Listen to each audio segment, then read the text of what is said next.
मैसूर के मारूफ समाजी कारकुन व वक्फ एडवाइजरी कमेटी के साबिक चेयरमैन शब्बीर अहमद खान ने और इनकी टीम ने एक खुसूसी मुहिम के तहत लोगों को तहनीत पेश कर रहे हैं। ऐसे लोग जिन्होंने खिदमत अंजाम दिए हैं। मैसूर के अनमोल रतन के उन्वान पर मैसूर में मौजूद ऐसे शख्सियात जिन्होंने मैसूर की खिदमत की हो या फिर मैसूर के होकर पूरी दुनिया में नाम रोशन किया हो, ऐसे शख्सियात को ढूंढकर इनके घर पहुंचकर इन्हें तहनीत पेश की जा रही है।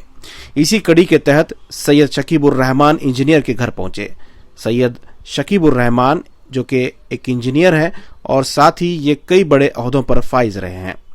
विश्वेश्वरैया टेक्निकल यूनिवर्सिटी के डीन रहे, जेसी कॉलेज के डीन रहे और 4 मरतबा एग्जीक्यूटिव मेंबर रहे इसी यूनिवर्सिटी के, और 2 मरतबा सीनेट मेंबर भी रहे। शकीबुर रहमान कई समाजी मिली इदारों से जुड़े रहे। इनके खिदमात का चर्चा पूरे शहर में है। इसी खिदमात के एतराफ़ में शब्बीर अहमद और इनकी टीम ने इनके घर पहुंचकर इन्हें तहनीत पेश की। आज हम यहाँ शहर मैसूर में सुभाष नगर सैयद शकीबुर रहमान साहब के मकान पर मौजूद हैं। हमारे वफ्द में जो है हमारे बन्नी मंडप के इंजीनियर सगीर अहमद साहब, मामबल्ली से आए हुए सिल्क मर्चेंट सरदार साहब, माइनॉरिटी के साबिक चेयरमैन हमारे अकबर साहब, साबिक कारपोरेटर सुहेल बेग साहब, 5 स्टार लैंड्री के मालिक जनाब सरदार साहब और हमारे मैसूर सिटी वक्फ कमेटी के वाइस चेयरमैन जनाब सैयद रहमान उर्फ खलील साहब, अकरम शरीफ साहब, हमारे अरशद साहब के मौलाना के भाई भी इस वफ्द में मौजूद हैं। आज हम आपसे ये कहना चाह रहे हैं कि सैयद शकीबुर रहमान साहब एक ऐसी शख्सियत हैं, इन्होंने 1970 पर 3 में बी का इम्तिहान जेसी में पास करते ही आपको जेसी में टीचिंग के लिए फौरन उसी वक्त आपको अपॉइंट कर लिया गया। 1970 पर 3 से 2017 तक यानी 40 पर 4 साल आपकी खिदमत रही। इसी दौरान इन्होंने पीएचडी और आईआईटी मद्रास से कर लिए। वीटीयू यानी विश्वेश्वरैया टेक्निकल यूनिवर्सिटी में एग्जीक्यूटिव मेंबर 4 मरतबा रहे।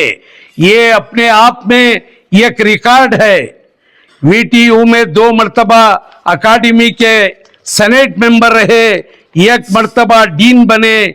2007 से 2010 तक आप डीन बने रहे, इस ओहदे पर फाइज रहे और प्रिंसिपल भी रहे। मसाजिदों के ताल्लुक से इनके बहुत बड़े खिदमात थी। खरियों की मसाजिदें हो या सिटी की मसाजिदें हो, इन्हीं से राबिता करते ही और आप वहां का प्लान एस्टीमेट और साइल चेक करके वहां की मिट्टी को ये कितना फाउंडेशन डालना चाहिए और कितने फ्लोर बना सकते हैं, ये तमाम आप मसाजिदों के जिम्मेदारों को बताते हैं। इसी तरह आप अपने वालिद मोहतरम के बारे में मैं क्या कहूँ, सैयद अब्दुल रहमान साहब जो एमएलसी बने रहे मैसूर से, और उस तक आप 2 मरतबा एमएलसी बनने के बावजूद आप 2 मरतबा मैसूर सिटी के हमारे मैसूर डिस्ट्रिक्ट वक्फ कमेटी के चेयरमैन रहे। और आपको ये बात बताते चलूं, मैं कई मरतबा मैं ये कह चुका हूं, सैयद अब्दुल रहमान साहब मरहूम के ताल्लुक से अजीज सेठ साहब मरहूम को और सैयद अब्दुल रहमान साहब को सियासी अनबन थी, लेकिन उसके बावजूद अजीज सेठ साहब मरहूम ने 2 मरतबा आप ही को मैसूर सिटी डिस्ट्रिक्ट वक्फ कमेटी के चेयरमैन नामजद किए। इसके बाद इसके सिलसिले में मैं आज ये कहना चाहूंगा, अल्लाह ताला उन्हें करवट करवट जन्नत नसीब फरमाए, उनकी खबर को नूर से मुनव्वर फरमाए। सैयद शकीबुर रहमान साहब के खिदमात में मैसूर के मुस्लिम हॉस्टल जो सरस्वतीपुरम में मौजूद है उसके जिम्मेदार भी हैं। यह एक ऐसा इदारा है जो शहर मैसूर में फल फूल रहा है। और एक बात आपके सामने यह भी कहना चाहूंगा कि मुलायम सिंह यादव के बेटे अखिलेश यादव आपके शागिर्द रहे, जैसी कॉलेज में जब वो तालीम हासिल कर रहे थे आप वहां के प्रिंसिपल रहे, और जब वो अखिलेश यादव यूपी के चीफ मिनिस्टर बने तो जब उन्हें मैसूर को आना हुआ तो सैयद शकीबुर रहमान साहब के मकान पर अपनी फैमिली के साथ आकर आपके खिदमत को सराहते हुए आपसे वो आशीर्वाद लेकर आपसे मिलकर गए। ये इतनी बड़ी शख्सियत है। आज जो उदयगिरी बना हुआ है, मैं बीच में वो एक बात भूल ही गया, उदयगिरी जो मोहल्ला बना हुआ है उस वक्त उदयगिरी नहीं था।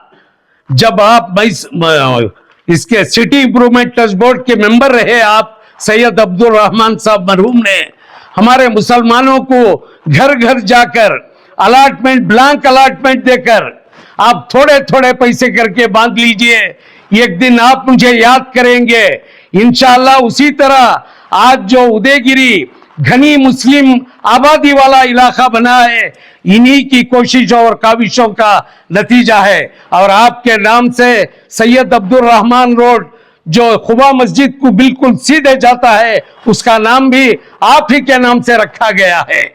तो सर ऐसे में जिन हस्तियों ने इस तरह के खिदमत अंजाम दी हैं और सैयद शकीब रहमान साहब जो सालों से मैसूर की शान रहे हैं, सर ऐसे लोगों को सराहना के लिए आप जो आए हैं, सर नौजवानों को क्या कहना चाहेंगे तारीख के सिलसिले में, वो किस तरह आगे बढ़े? देखिए 40 पर 4 साल आपकी खिदमत रही, 2017 में आप रिटायर्ड हुए, लेकिन मसाजिदों की खिदमत आज भी आपकी जारी है। उस वक्त आज के जो नौजवान 35 साल 40 साल के ही मैं समझता हूं उनको कुछ मालूम ही नहीं है। जो खिदमत करके कई लोग अल्लाह को प्यारे हो गए, इनके ताल्लुक से उन्हें कुछ भी मालूम नहीं है। इसलिए हमने ये सिलसिला जो शुरू किया है शहर मैसूर के अनमोल रतन के नाम से, उसमें ये भी ये शहर मैसूर के अनमोल रतन में शामिल होते हैं। क्या ये सिलसिला आगे बढ़ेगा सर? इंशाअल्लाह जरूर ये सिलसिला चलते चलते रियासत तक पहुंचेगा इंशाअल्लाह। समझा के मेरा एहतसास करना है और जो भी मेरे बारे में बोलना है उससे ज़्यादा हमारे खान साहब बोल दिए हैं। बस अल्लाह मुझे मेरे से जो भी खिदमत लेना था वो लिया है और ले रहा है, और कभी मैं कोई वहदे के पीछे गया नहीं। आप एग्जीक्यूटिव काउंसिल मेंबरशिप के बारे में भी बोल रहे थे वीडियो में।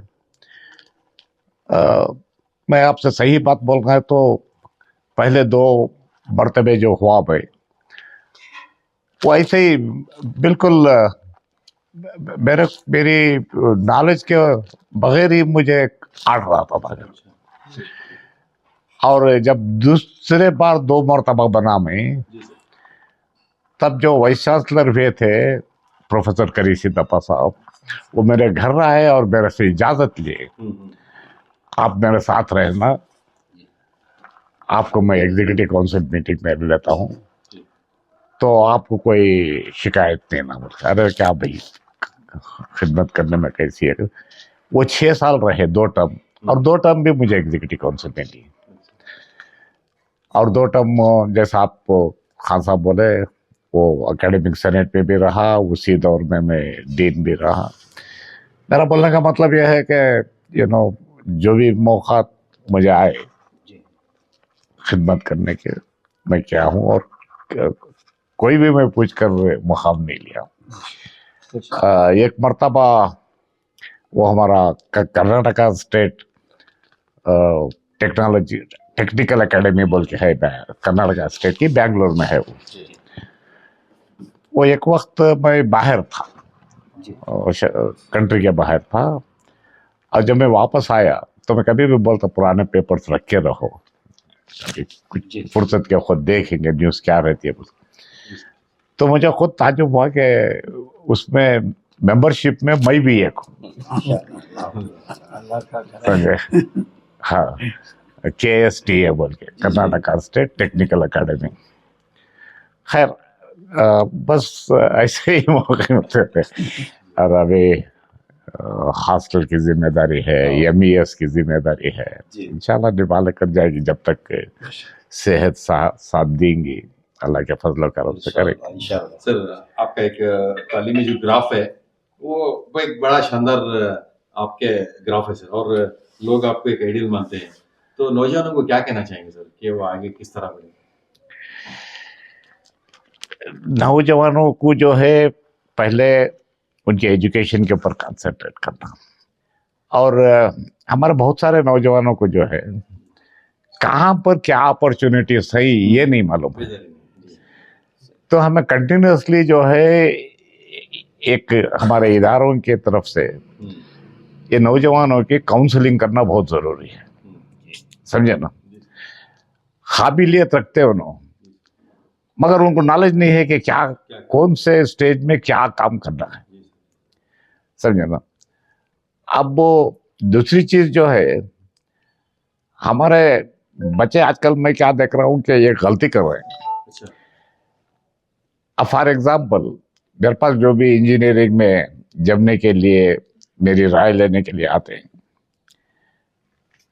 वो मैं राय देने के पहले वो खुद अपनी राय बना के देते हैं, समझे ना। अब मेरी राय लेने का है तो मैं उनको बोलना कि ये ब्रांच लो, ये ब्रांच लो, इसमें ऐसे अपॉर्चुनिटीज है, इसमें ऐसे, ये भाई बोल रहा हूँ। मगर उन्होंने भाई उनको जब पूछता हूँ कि आपका क्या इरादा है, तो वो बोलते हैं कि मुझे ये ब्रांच होना।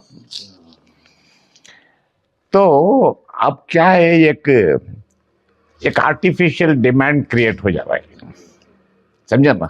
अब सब एक ही सब्जेक्ट को गए तो वो जॉब अपॉर्चुनिटीज कहाँ है। आज समझो तुम्हारा कर्नाटका इलेक्ट्रिसिटी बोर्ड है, बोलो चेस काम या कुछ भी बेस्ट काम, चेस काम कुछ भी, इसमें बहुत सारे जॉब अपॉर्चुनिटीज रहती हैं और ये गवर्नमेंट जॉब्स रहती हैं, मगर हमारे बच्चे इलेक्ट्रिकल इंजीनियरिंग पढ़ने तैयार ही नहीं। आज इंजीनियरिंग कॉलेजेस का जो पोजीशन है, मैकेनिकल इंजीनियरिंग में कोई नहीं, इलेक्ट्रिकल इंजीनियरिंग में स्टूडेंट्स नहीं, सिविल में बिल्कुल नहीं,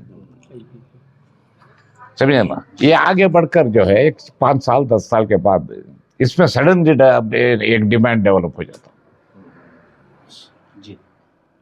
तो काउंसलिंग की बहुत जरूरत है, काउंसलिंग की बहुत जरूरत है, काउंसलिंग की बहुत जरूरत है।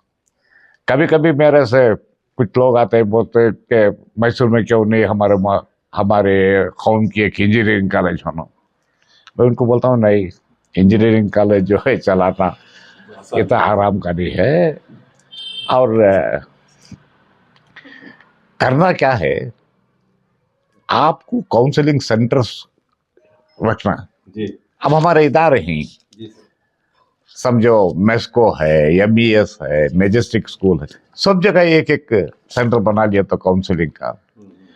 आप एक एक सेंटर से एक 15 बच्चा को 20 बच्चा को ऐसी ट्रेनिंग दियो कि वो सीईटी के थ्रू इंजीनियरिंग कॉलेजेस में एडमिशन ले, एक 2-3 बच्चे मेडिकल कॉलेजेस में ले, तो ये इससे बड़ी खिदमत। तो मैं इंजीनियरिंग कॉलेज अब फॉर एग्जांपल मैं नाम नहीं लेता, हमारे मुस्लिम इदारे हैं कॉलेजेस ही, आप मुझे बोलो कितने मुसलमान बच्चों को फ्री एजुकेशन दे रहे, कितने बच्चे को फ्री एजुकेशन नहीं, जो दूसरे फीस देना वो भी हमारे बच्चे भी वो देना फीस, तो हमारे इदारे रख लेकर तो कोई फायदा नहीं हो रहा है। जी सर, बिल्कुल। अगर हमें ट्रेन कर को उनको वहां एडमिशन दिलाए तो ये बहुत बड़ा फायदा होता है, बिल्कुल सर, प्रैक्टिकली फायदा। हाँ जी, बहुत बहुत शुक्रिया सर। तो आप लोगों का जो मेरी इज्जत अफजाई की है और मुझे एक किस्म का और मेरे में कॉन्फिडेंस डेवलप किया है, इस चीज़ों का आप तमाम